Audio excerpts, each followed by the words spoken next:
Okay, you need to take these LEDs. I removed the two screws here already. You need to take these LEDs out from here, and then you unplug this connector. And if you look here, look at those LEDs.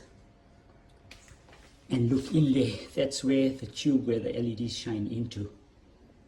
So first what I'm going to do is take some cleaning alcohol on a toothbrush and just clean this off.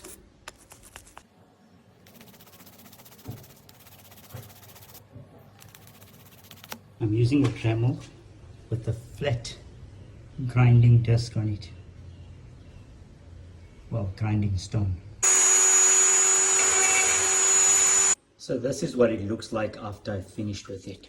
You might have to use a blade like this just to scrape off some of the burnt part. But this is what it looks like once I've Dremeled it flat. Now, as you can see, that one's much better.